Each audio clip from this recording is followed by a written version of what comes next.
आप देख रहे हैं TNB।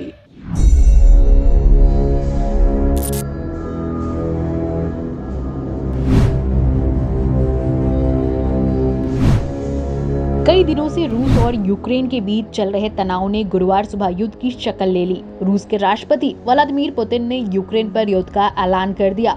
जी हां, आप सभी ने सही सुना। युद्ध की घोषणा होते ही रूस ने राजधानी कीव पर हमला बोलना शुरू कर दिया। यूक्रेन ने यह भी दावा किया है कि रूस ने मिसाइल से भी हमला किया है। तो यूक्रेन ने भी रूसी हमले का मुंह तोड़ जवाब देने का ऐलान किया। तो चलिए आप सभी को कुछ तस्वीरें दिखाते हैं कि किस तरीके से ये लड़ाई आगे बढ़ते हुए नजर आ रही है।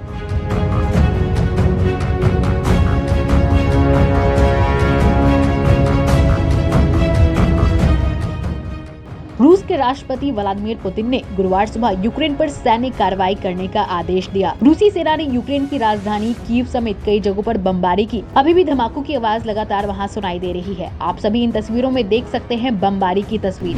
रूस ने यूक्रेन के एयरबस और सैन्य अड्डे को उड़ाने का दावा किया है। यूक्रेन की सेना ने बताया कि रूसी सेना ने देश के पूर्वी हिस्से में उसके ठिकानों पर बमबारी की है। इसके साथ ही खबरों के मुताबिक यूक्रेन की सेना ने दावा किया कि लुहांस्क क्षेत्र में 5 रूसी विमानों को और 1 रूसी हेलीकॉप्टर को मार गिराया गया। यूक्रेन ने रूस के हमले के बाद मार्शल लॉ लागू कर दिया, जिसके तहत यूक्रेन के विदेश मंत्री ने कहा कि रूस ने यूक्रेन पर हमला शुरू कर दिया है।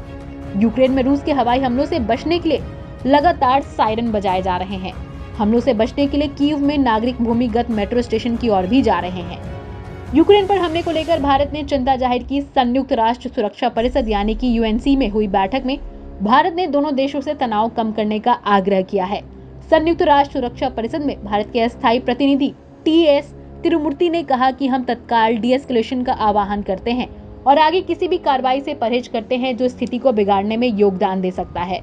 तो वहीं दूसरी ओर अमेरिकी राष्ट्रपति जो बाइडेन ने इस हमले की निंदा की है। बाइडेन ने कहा कि यह हमला अनुचित है। यूएनसी की बैठक में रूस के प्रतिनिधि ने कहा कि राष्ट्रपति व्लादिमीर पुतिन ने जिस स्पेशल ऑपरेशन का ऐलान किया है वह यूक्रेन के लोगों को बचाने के लिए है। वहां के लोग सालों से पीड़ित हैं। हमने यूएन चार्टर के आर्टिकल 51 के हिसाब से ये फैसले लिए हैं।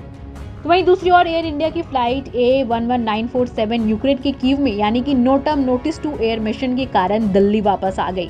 रूसी राष्ट्रपति व्लादिमीर पुतिन द्वारा यूक्रेन में सैन्य अभियान की घोषणा के बाद यूक्रेन में कच्चे तेल की कीमत $100 प्रति बैरल के पार पहुंच गई है। युद्ध की घोषणा के साथ ही कई जगह बमबारी वगैरह भी शुरू हो चुकी है। अब देखना है कि ये युद्ध कहां जाकर थमता है और कब थमता है।